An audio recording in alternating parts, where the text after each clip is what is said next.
ಸೇನಾ ಪಡೆಗಳಿಗೂ ಕೂಡ free hand ಕೊಟ್ಟಿದ್ದಾರೆ. ಸೊ ಹಾಗಾಗಿ ಇಲ್ಲಿ ಸಾಕಷ್ಟು ಸಂತೋಷ ವ್ಯಕ್ತ ಆಗ್ತಾ ಇದೆ. ಇದ್ರ ಬೆನ್ನಲ್ಲೇ ಫ್ರೀ ಹ್ಯಾಂಡ್ ನೀಡಿದ್ದಕ್ಕೆ ಪೂಜೆ ಆಗ್ತಾ ಇದೆ. ಬೆಳಗಾವಿಯಲ್ಲಿನ ಸೇನೆ ವಿಜಯ ಆಗಲಿ ಅಂತೇಳಿ ವಿಶೇಷ ಪೂಜೆಯನ್ನು ಮಾಡಲಾಗಿದೆ. ವಿಘ್ನೇಶ್ವರನಿಗೆ ಪೂಜೆ ಸಲ್ಲಿಸಿದ್ದಾರೆ ಹಿಂದೂ ಕಾರ್ಯಕರ್ತರು. ಯುದ್ಧಕ್ಕೆ ಹೋದರೆ ಗೆದ್ದು ಬರಲಿ ಅಂಥೇಳಿ ಪ್ರಾರ್ಥನೆ ಮಾಡಿದ್ದಾರೆ. ಪಾಕಿಸ್ತಾನ ವಿರೋಧಿ ಘೋಷಣೆ ಕೂಗಿ ಆಕ್ರೋಶವನ್ನು ಹೊರಹಾಕಿದ್ದಾರೆ. ಭಾರತೀಯ ಸೇನೆಯ 3 ಪಡೆಗಳಿಗೂ ಕೂಡ ಪ್ರಧಾನಿ ನರೇಂದ್ರ ಮೋದಿ ಫ್ರೀ ಹ್ಯಾಂಡ್ ಕೊಟ್ಟಿದ್ದಾರೆ. ಒಂದಷ್ಟು ಡೆವಲಪ್ಮೆಂಟ್ಸ್ಗಳಾಗ್ತಾ ಇದೆ.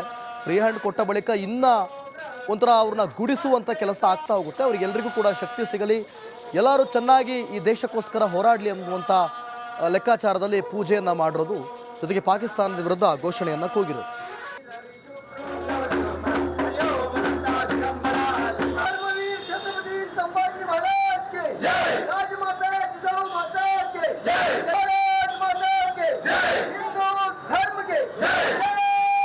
ಜಮ್ಮು ಕಾಶ್ಮೀರದ ಪಹಲ್ಗಾಮ್ನಲ್ಲಿ ಅಮಾಯಕ ಪ್ರವಾಸಿಗರ ಮೇಲೆ ಏನು ಉಗ್ರಗಾಮಿಗಳು ಮಾರಣ ಹೋಮವನ್ನು ಮಾಡಿದ್ರು.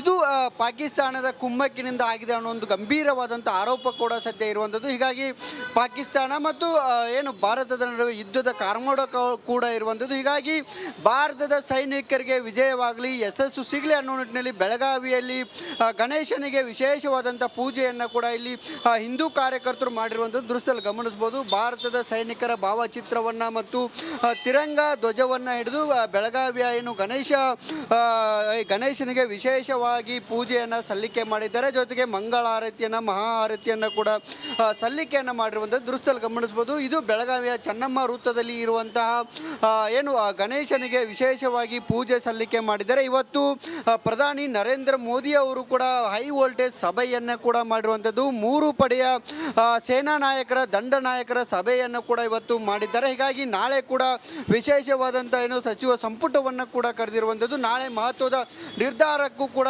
ಪ್ರಧಾನಿ ನರೇಂದ್ರ ಮೋದಿ ಅವರು ಅಡಿಯನ್ನು ಇಟ್ಟಿರುವಂಥದ್ದು. ಜೊತೆಗೆ ಏನೇನು ನಿರ್ಧಾರ ಆದರೂ ಕೂಡ ಭಾರತದ ಸೈನಿಕರಿಗೆ ವಿಜಯವಾಗಲಿ ಮತ್ತು ಯಶಸ್ಸು ಸಿಗಲಿ ಮತ್ತು ಹಿಂದೂ ಸಂಪ್ರದಾಯದಲ್ಲಿ ಏನೇ ಒಂದು ಕಾರ್ಯಕ್ರಮವನ್ನು ಮಾಡಿದರೂ ಕೂಡ ದೇವರ ಪೂಜೆಯನ್ನು ಮಾಡ್ತಾರೆ. ಹೀಗಾಗಿ ಗಣೇಶನಿಗೆ ವಿಶೇಷವಾಗಿ ಪೂಜೆಯನ್ನು ಮಾಡ್ತಾರೆ ಮತ್ತು ಯಾವುದೇ ವಿಘ್ನಗಳು ದೂರ ಆಗಲಿ ಅನ್ನೋ ನಿಟ್ಟಿನಲ್ಲಿ ವಿಘ್ನ ನಿವಾರಕನಿಗೆ ಮಂಗಳಾರತಿಯನ್ನು ಮಾಡಿದ್ದಾರೆ. ನನ್ನ ಜೊತೆಗೆ ಹಿಂದೂ ಕಾರ್ಯಕರ್ತರಿದ್ದಾರೆ, ಅವರನ್ನು ಕೂಡ ನಾನು ಮಾತಾಡ್ತೇನೆ. ಸರ್, ವಿಶೇಷವಾಗಿ ಪೂಜೆಯನ್ನು ಮಾಡಿದಿರಿ.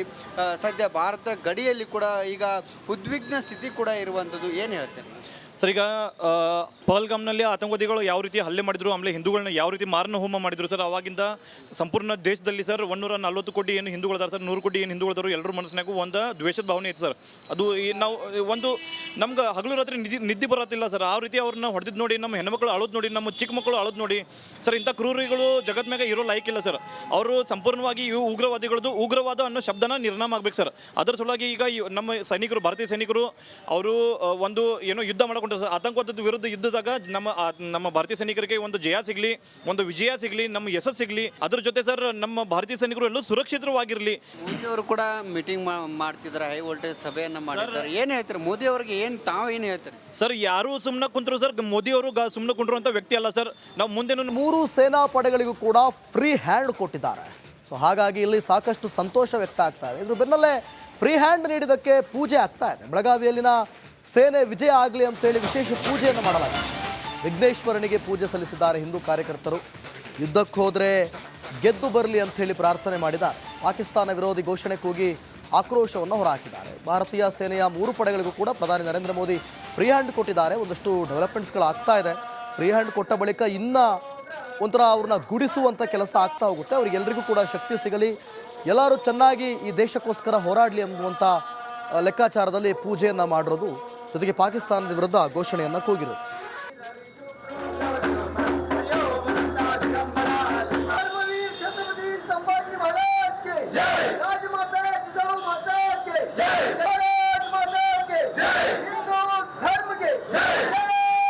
ಜಮ್ಮು ಕಾಶ್ಮೀರದ ಪಹಲ್ಗಾಮ್ನಲ್ಲಿ ಅಮಾಯಕ ಪ್ರವಾಸಿಗರ ಮೇಲೆ ಏನು ಉಗ್ರಗಾಮಿಗಳು ಮಾರಣ ಹೋಮವನ್ನು ಮಾಡಿದ್ರು.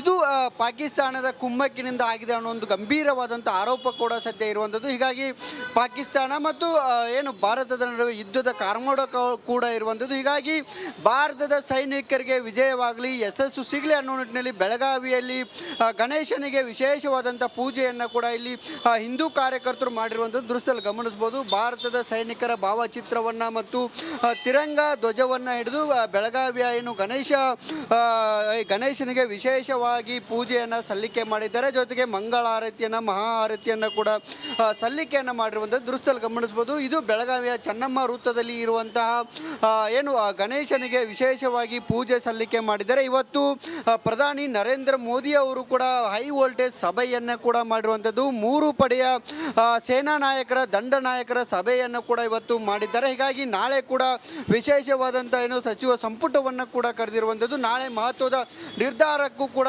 ಪ್ರಧಾನಿ ನರೇಂದ್ರ ಮೋದಿ ಅವರು ಅಡಿಯನ್ನು ಇಟ್ಟಿರುವಂಥದ್ದು. ಜೊತೆಗೆ ಏನೇನು ನಿರ್ಧಾರ ಆದರೂ ಕೂಡ ಭಾರತದ ಸೈನಿಕರಿಗೆ ವಿಜಯವಾಗಲಿ ಮತ್ತು ಯಶಸ್ಸು ಸಿಗಲಿ ಮತ್ತು ಹಿಂದೂ ಸಂಪ್ರದಾಯದಲ್ಲಿ ಏನೇ ಒಂದು ಕಾರ್ಯಕ್ರಮವನ್ನು ಮಾಡಿದರೂ ಕೂಡ ದೇವರ ಪೂಜೆಯನ್ನು ಮಾಡ್ತಾರೆ. ಹೀಗಾಗಿ ಗಣೇಶನಿಗೆ ವಿಶೇಷವಾಗಿ ಪೂಜೆಯನ್ನು ಮಾಡ್ತಾರೆ ಮತ್ತು ಯಾವುದೇ ವಿಘ್ನಗಳು ದೂರ ಆಗಲಿ ಅನ್ನೋ ನಿಟ್ಟಿನಲ್ಲಿ ವಿಘ್ನ ನಿವಾರಕನಿಗೆ ಮಂಗಳಾರತಿಯನ್ನು ಮಾಡಿದ್ದಾರೆ. ನನ್ನ ಜೊತೆಗೆ ಹಿಂದೂ ಕಾರ್ಯಕರ್ತರಿದ್ದಾರೆ, ಅವರನ್ನು ಕೂಡ ನಾನು ಮಾತಾಡ್ತೇನೆ. ಸರ್, ವಿಶೇಷವಾಗಿ ಪೂಜೆಯನ್ನು ಮಾಡಿದಿರಿ. ಸದ್ಯ ಭಾರತ ಗಡಿಯಲ್ಲಿ ಕೂಡ ಈಗ ಉದ್ವಿಗ್ನ ಸ್ಥಿತಿ ಕೂಡ ಇರುವಂಥದ್ದು, ಏನು ಹೇಳ್ತೇನೆ ಸರ್? ಈಗ ಪಹಲ್ಗಾಮ್ನಲ್ಲಿ ಆತಂಕವಾದಿಗಳು ಯಾವ ರೀತಿ ಹಲ್ಲೆ ಮಾಡಿದ್ರು, ಆಮೇಲೆ ಹಿಂದೂಗಳನ್ನ ಯಾವ ರೀತಿ ಮಾರಣ ಹೋಮ ಮಾಡಿದ್ರು ಸರ್, ಅವಾಗಿಂದ ಸಂಪೂರ್ಣ ದೇಶದಲ್ಲಿ ಸರ್ 140 ಕೋಟಿ ಏನು ಹಿಂದೂಗಳಿದಾರೆ ಸರ್, 100 ಕೋಟಿ ಏನು ಹಿಂದೂಗಳಿದಾರು, ಎಲ್ಲರ ಮನಸ್ಸಿನಾಗೂ ಒಂದು ದ್ವೇಷದ ಭಾವನೆ ಐತೆ ಸರ್. ಅದು ನಾವು ಒಂದು ನಮ್ಗೆ ಹಗಲು ರಾತ್ರಿ ನಿದ್ದೆ ಬರೋದಿಲ್ಲ ಸರ್. ಆ ರೀತಿ ಅವ್ರನ್ನ ಹೊಡೆದಿದ್ದು ನೋಡಿ, ನಮ್ಮ ಹೆಣ್ಮಕ್ಳು ಅಳೋದು ನೋಡಿ, ನಮ್ಮ ಚಿಕ್ಕ ಮಕ್ಕಳು ಅಳೋದು ನೋಡಿ ಸರ್. ಇಂಥ ಕ್ರೂರಿಗಳು ಜಗತ್ಮ್ಯಾಗ ಇರೋ ಲೈಕ್ ಇಲ್ಲ ಸರ್. ಅವರು ಸಂಪೂರ್ಣವಾಗಿ ಇವು ಉಗ್ರವಾದಿಗಳದ್ದು ಉಗ್ರವಾದ ಅನ್ನೋ ಶಬ್ದನ ನಿರ್ನಾಮ ಆಗ್ಬೇಕು ಸರ್. ಅದರ ಸಲುವಾಗಿ ಈಗ ನಮ್ಮ ಸೈನಿಕರು, ಭಾರತೀಯ ಸೈನಿಕರು ಅವರು ಒಂದು ಏನೋ ಯುದ್ಧ ಮಾಡ್ಕೊಂಡು ಆತಂಕವಾದದ ವಿರುದ್ಧ ಯುದ್ಧದಾಗ ನಮ್ಮ ಭಾರತೀಯ ಸೈನಿಕರಿಗೆ ಒಂದು ಜಯ ಸಿಗಲಿ, ಒಂದು ವಿಜಯ ಸಿಗಲಿ, ನಮ್ಮ ಯಶಸ್ಸು ಸಿಗಲಿ. ಅದ್ರ ಜೊತೆ ಸರ್ ನಮ್ಮ ಭಾರತೀಯ ಸೈನಿಕರು ಎಲ್ಲೂ ಸುರಕ್ಷಿತವಾಗಿರಲಿ. ಮೋದಿ ಅವರು ಕೂಡ ಮೀಟಿಂಗ್ ಮಾಡ್ತಿದ್ದಾರೆ, ಹೈ ವೋಲ್ಟೇಜ್ ಸಭೆಯನ್ನು ಮಾಡಿದ್ದಾರೆ. ಏನು ಹೇಳ್ತಾರೆ ಮೋದಿ ಅವರಿಗೆ? ತಾವೇನು ಹೇಳ್ತಾರೆ ಸರ್? ಯಾರು ಸುಮ್ಮನೆ ಕುಂತರು ಸರ್, ಮೋದಿ ಅವರು ಸುಮ್ಮನೆ ಕುಂತಿರುವಂಥ ವ್ಯಕ್ತಿ ಅಲ್ಲ ಸರ್. ನಾವು ಮುಂದೆ 3 ಸೇನಾ ಪಡೆಗಳಿಗೂ ಕೂಡ ಫ್ರೀ ಹ್ಯಾಂಡ್ ಕೊಟ್ಟಿದ್ದಾರೆ.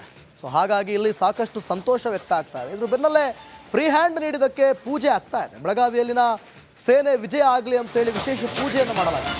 ವಿಘ್ನೇಶ್ವರನಿಗೆ ಪೂಜೆ ಸಲ್ಲಿಸಿದ್ದಾರೆ ಹಿಂದೂ ಕಾರ್ಯಕರ್ತರು. ಯುದ್ಧಕ್ಕೆ ಹೋದರೆ ಗೆದ್ದು ಬರಲಿ ಅಂಥೇಳಿ ಪ್ರಾರ್ಥನೆ ಮಾಡಿದ್ದಾರೆ. ಪಾಕಿಸ್ತಾನ ವಿರೋಧಿ ಘೋಷಣೆ ಕೂಗಿ ಆಕ್ರೋಶವನ್ನು ಹೊರಹಾಕಿದ್ದಾರೆ. ಭಾರತೀಯ ಸೇನೆಯ 3 ಪಡೆಗಳಿಗೂ ಕೂಡ ಪ್ರಧಾನಿ ನರೇಂದ್ರ ಮೋದಿ ಫ್ರೀ ಹ್ಯಾಂಡ್ ಕೊಟ್ಟಿದ್ದಾರೆ. ಒಂದಷ್ಟು ಡೆವಲಪ್ಮೆಂಟ್ಸ್ಗಳು ಆಗ್ತಾ ಇದೆ. ಫ್ರೀ ಹ್ಯಾಂಡ್ ಕೊಟ್ಟ ಬಳಿಕ ಇನ್ನೂ ಒಂಥರ ಅವ್ರನ್ನ ಗುಡಿಸುವಂಥ ಕೆಲಸ ಆಗ್ತಾ ಹೋಗುತ್ತೆ. ಅವರಿಗೆಲ್ಲರಿಗೂ ಕೂಡ ಶಕ್ತಿ ಸಿಗಲಿ, ಎಲ್ಲರೂ ಚೆನ್ನಾಗಿ ಈ ದೇಶಕ್ಕೋಸ್ಕರ ಹೋರಾಡಲಿ ಅನ್ನುವಂಥ ಲೆಕ್ಕಾಚಾರದಲ್ಲಿ ಪೂಜೆಯನ್ನು ಮಾಡಿರೋದು. ಜೊತೆಗೆ ಪಾಕಿಸ್ತಾನದ ವಿರುದ್ಧ ಘೋಷಣೆಯನ್ನು ಕೂಗಿರೋದು.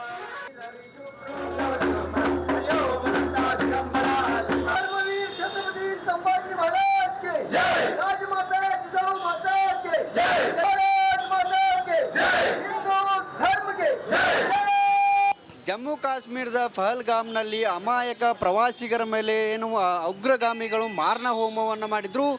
ಇದು ಪಾಕಿಸ್ತಾನದ ಕುಮ್ಮಕ್ಕಿನಿಂದ ಆಗಿದೆ ಅನ್ನೋ ಒಂದು ಗಂಭೀರವಾದಂಥ ಆರೋಪ ಕೂಡ ಸದ್ಯ ಇರುವಂಥದ್ದು. ಹೀಗಾಗಿ ಪಾಕಿಸ್ತಾನ ಮತ್ತು ಏನು ಭಾರತದ ನಡುವೆ ಯುದ್ಧದ ಕಾರ್ಮೋಡ ಕೂಡ ಇರುವಂಥದ್ದು. ಹೀಗಾಗಿ ಭಾರತದ ಸೈನಿಕರಿಗೆ ವಿಜಯವಾಗಲಿ, ಯಶಸ್ಸು ಸಿಗಲಿ ಅನ್ನೋ ನಿಟ್ಟಿನಲ್ಲಿ ಬೆಳಗಾವಿಯಲ್ಲಿ ಗಣೇಶನಿಗೆ ವಿಶೇಷವಾದಂಥ ಪೂಜೆಯನ್ನು ಕೂಡ ಇಲ್ಲಿ ಹಿಂದೂ ಕಾರ್ಯಕರ್ತರು ಮಾಡಿರುವಂಥದ್ದು ದೃಶ್ಯದಲ್ಲಿ ಗಮನಿಸ್ಬೋದು. ಭಾರತದ ಸೈನಿಕರ ಭಾವಚಿತ್ರವನ್ನು ಮತ್ತು ತಿರಂಗ ಧ್ವಜವನ್ನು ಹಿಡಿದು ಬೆಳಗಾವಿಯ ಏನು ಗಣೇಶನಿಗೆ ವಿಶೇಷವಾಗಿ ಪೂಜೆಯನ್ನು ಸಲ್ಲಿಕೆ ಮಾಡಿದ್ದಾರೆ. ಜೊತೆಗೆ ಮಂಗಳಾರತಿಯನ್ನು ಮಹಾಆರತಿಯನ್ನು ಕೂಡ ಸಲ್ಲಿಕೆಯನ್ನು ಮಾಡಿರುವಂಥದ್ದು ದೃಶ್ಯದಲ್ಲಿ ಗಮನಿಸ್ಬೋದು. ಇದು ಬೆಳಗಾವಿಯ ಚೆನ್ನಮ್ಮ ವೃತ್ತದಲ್ಲಿ ಇರುವಂತಹ ಏನು ಗಣೇಶನಿಗೆ ವಿಶೇಷವಾಗಿ ಪೂಜೆ ಸಲ್ಲಿಕೆ ಮಾಡಿದ್ದಾರೆ. ಇವತ್ತು ಪ್ರಧಾನಿ ನರೇಂದ್ರ ಮೋದಿ ಅವರು ಕೂಡ ಹೈ ವೋಲ್ಟೇಜ್ ಸಭೆಯನ್ನು ಕೂಡ ಮಾಡಿರುವಂಥದ್ದು. 3 ಪಡೆಯ ಸೇನಾ ನಾಯಕರ ದಂಡ ನಾಯಕರ ಸಭೆಯನ್ನು ಕೂಡ ಇವತ್ತು ಮಾಡಿದ್ದಾರೆ. ಹೀಗಾಗಿ ನಾಳೆ ಕೂಡ ವಿಶೇಷವಾದಂಥ ಏನು ಸಚಿವ ಸಂಪುಟವನ್ನು ಕೂಡ ಕರೆದಿರುವಂಥದ್ದು. ನಾಳೆ ಮಹತ್ವದ ನಿರ್ಧಾರಕ್ಕೂ ಕೂಡ ಪ್ರಧಾನಿ ನರೇಂದ್ರ ಮೋದಿ ಅವರು ಅಡಿಯನ್ನು ಇಟ್ಟಿರುವಂಥದ್ದು. ಜೊತೆಗೆ ಏನೇನು ನಿರ್ಧಾರ ಆದರೂ ಕೂಡ ಭಾರತದ ಸೈನಿಕರಿಗೆ ವಿಜಯವಾಗಲಿ ಮತ್ತು ಯಶಸ್ಸು ಸಿಗಲಿ ಮತ್ತು ಹಿಂದೂ ಸಂಪ್ರದಾಯದಲ್ಲಿ ಏನೇ ಒಂದು ಕಾರ್ಯಕ್ರಮವನ್ನು ಮಾಡಿದರೂ ಕೂಡ ದೇವರ ಪೂಜೆಯನ್ನು ಮಾಡ್ತಾರೆ. ಹೀಗಾಗಿ ಗಣೇಶನಿಗೆ ವಿಶೇಷವಾಗಿ ಪೂಜೆಯನ್ನು ಮಾಡ್ತಾರೆ ಮತ್ತು ಯಾವುದೇ ವಿಘ್ನಗಳು ದೂರ ಆಗಲಿ ಅನ್ನೋ ನಿಟ್ಟಿನಲ್ಲಿ ವಿಘ್ನ ನಿವಾರಕನಿಗೆ ಮಂಗಳಾರತಿಯನ್ನು ಮಾಡಿದ್ದಾರೆ. ನನ್ನ ಜೊತೆಗೆ ಹಿಂದೂ ಕಾರ್ಯಕರ್ತರಿದ್ದಾರೆ, ಅವರನ್ನು ಕೂಡ ನಾನು ಮಾತಾಡ್ತೇನೆ. ಸರ್, ವಿಶೇಷವಾಗಿ ಪೂಜೆಯನ್ನು ಮಾಡಿದಿರಿ. ಸದ್ಯ ಭಾರತ ಗಡಿಯಲ್ಲಿ ಕೂಡ ಈಗ ಉದ್ವಿಗ್ನ ಸ್ಥಿತಿ ಕೂಡ ಇರುವಂಥದ್ದು, ಏನು ಹೇಳ್ತೇನೆ? ಸರ್ ಈಗ ಪಹಲ್ಗಾಮ್ನಲ್ಲಿ ಆತಂಕವಾದಿಗಳು ಯಾವ ರೀತಿ ಹಲ್ಲೆ ಮಾಡಿದ್ರು, ಆಮೇಲೆ ಹಿಂದೂಗಳನ್ನ ಯಾವ ರೀತಿ ಮಾರಣ ಹೋಮ ಮಾಡಿದ್ರು ಸರ್, ಅವಾಗಿಂದ ಸಂಪೂರ್ಣ ದೇಶದಲ್ಲಿ ಸರ್ 140 ಕೋಟಿ ಏನು ಹಿಂದೂಗಳಿದ್ದಾರೆ ಸರ್, 100 ಕೋಟಿ ಏನು ಹಿಂದೂಗಳಿದ್ರು ಎಲ್ಲರ ಮನಸ್ಸಿನಾಗೂ ಒಂದು ದ್ವೇಷದ ಭಾವನೆ ಐತೆ ಸರ್. ಅದು ನಾವು ಒಂದು ನಮ್ಗೆ ಹಗಲು ರಾತ್ರಿ ನಿದ್ದೆ ಬರತ್ತಿಲ್ಲ ಸರ್. ಆ ರೀತಿ ಅವ್ರನ್ನ ಹೊಡೆದಿದ್ದು ನೋಡಿ, ನಮ್ಮ ಹೆಣ್ಮಕ್ಳು ಅಳೋದು ನೋಡಿ, ನಮ್ಮ ಚಿಕ್ಕ ಮಕ್ಕಳು ಅಳೋದು ನೋಡಿ ಸರ್. ಇಂಥ ಕ್ರೂರಿಗಳು ಜಗತ್ಮ್ಯಾಗ ಇರೋ ಲೈಕ್ ಇಲ್ಲ ಸರ್. ಅವರು ಸಂಪೂರ್ಣವಾಗಿ ಇವು ಉಗ್ರವಾದಿಗಳದ್ದು ಉಗ್ರವಾದ ಅನ್ನೋ ಶಬ್ದನ ನಿರ್ನಾಮ ಆಗ್ಬೇಕು ಸರ್. ಅದರ ಸಲುವಾಗಿ ಈಗ ನಮ್ಮ ಸೈನಿಕರು, ಭಾರತೀಯ ಸೈನಿಕರು ಅವರು ಒಂದು ಏನೋ ಯುದ್ಧ ಮಾಡ್ಕೊಂಡ್ರೆ ಸರ್, ಆತಂಕವಾದದ ವಿರುದ್ಧ ಯುದ್ಧದಾಗ ನಮ್ಮ ಭಾರತೀಯ ಸೈನಿಕರಿಗೆ ಒಂದು ಜಯ ಸಿಗಲಿ, ಒಂದು ವಿಜಯ ಸಿಗಲಿ, ನಮ್ಮ ಯಶಸ್ಸು ಸಿಗಲಿ. ಅದ್ರ ಜೊತೆ ಸರ್ ನಮ್ಮ ಭಾರತೀಯ ಸೈನಿಕರು ಎಲ್ಲೂ ಸುರಕ್ಷಿತವಾಗಿರಲಿ. ಮೋದಿ ಅವರು ಕೂಡ ಮೀಟಿಂಗ್ ಮಾಡ್ತಿದ್ದಾರೆ, ಹೈ ವೋಲ್ಟೇಜ್ ಸಭೆಯನ್ನ ಮಾಡಿದ್ದಾರೆ. ಏನು ಹೇಳ್ತಾರೆ ಮೋದಿ ಅವ್ರಿಗೆ? ಏನು ತಾವು ಏನು ಹೇಳ್ತಾರೆ ಸರ್? ಯಾರು ಸುಮ್ಮನೆ ಕುಂತರು ಸರ್. ಮೋದಿ ಅವರು